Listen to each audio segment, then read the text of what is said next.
వేల సంఖ్యలో అంటే 3,500 బీఆర్ఎస్, 7,000 దానికి డబుల్ 7,500 8,000 కాంగ్రెస్ ఉంది. మీరు చూస్తే ఇంకా 1000 లోపే ఉన్నారు. ఏంటి అధికారం వైపు ఎలా వెళ్తారు అంటే స్ట్రైట్గా చెప్పండి, మీ వ్యూహరచన ఏంటి? అంటే జూబ్లీహిల్స్లో డిపాజిట్ పోయింది, ఇక్కడ గ్రామ పంచాయతీల్లో ఉనికి లేదు, దాదాపు 700 అంటే చాలా తక్కువ సంఖ్య అది. ఇప్పుడు కళ్యాణ్ గారు, ఇక్కడ విషయము గ్రామ పంచాయతీ ఎన్నికలలో భారతీయ జనతా పార్టీ ఏ రోజు కూడా మనం రిజల్ట్స్ పోయినసారి అయితే మాకు బహుశా 100 లోపు సీట్లు గ్రామ పంచాయతీలే వచ్చినటువంటి విషయం మేము స్పష్టంగా ఒప్పుకుంటున్నాం. దీంట్లో ఏమేమి మొగమాట పడేది లేదు, రిజల్ట్ ఆడ కనపడతా ఉంది. ఈసారి మేము 700 పైన గ్రామ పంచాయతీలు గెలిచినాము, ఒక 1000 వరకు ఉప సర్పంచులు గెలిచినాము, ఒక 10,000 వరకు వార్డు మెంబర్లు గెలిచినాము. మేము గ్రామ స్థాయిలో కూడా బేస్ ని విస్తరించుకునేటువంటి అవకాశంగా మేము ఉపయోగించుకున్నాము. దీంట్లో మేమేమి భయపడతలేము, ఎవరికి బెదురుతలేము, మాకు వచ్చిన రిజల్ట్ మేము స్పష్టంగా చెప్పుకుంటున్నాం. అయితే ఇక్కడ కళ్యాణ్ గారు తెలంగాణ డెమోగ్రఫీ ఒకసారి ఆలోచన చేస్తే 48% రూరల్ ఏరియా, 52% మా అర్బన్ ఏరియాకు షిఫ్ట్ అయిపోయింది.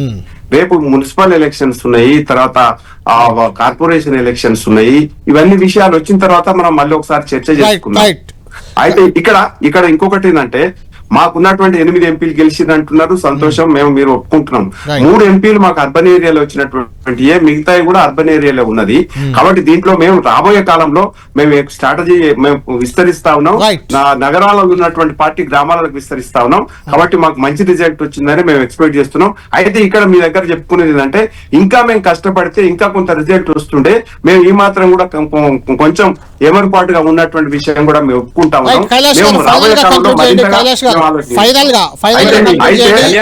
అధికార పార్టీ ఎక్కడైనా కొంత కళ్యాణ్ గారు భారతీయ జనతా పార్టీ మీద మాట్లాడుతున్నటువంటి విషయంలో కాంగ్రెస్ పార్టీని కొంచెం ఒక్కొక్కసారి మీరు ఎక్కడున్నారు ఏంది, నల్గొండల సింగిల్ సీట్ అన్నారు కదా, నిన్న మొన్న జరిగినటువంటి బీహార్ ఎన్నికలలో ఎందుకు పొత్తు పెట్టుకున్నాం? దరిద్రం కోసం మొత్తుకుంటా ఉన్నాడు. ఢిల్లీలో అనే పరిస్థితి, మహారాష్ట్రలో కొసమెరుపు లెక్క ఉన్నారు. ఏమండి,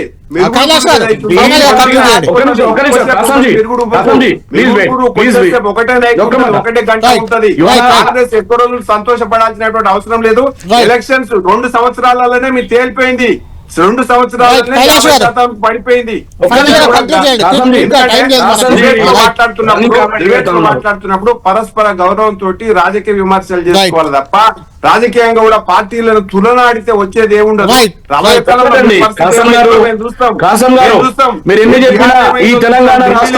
తెలంగాణ ప్రజల్ని విస్మరించిన భారతీయ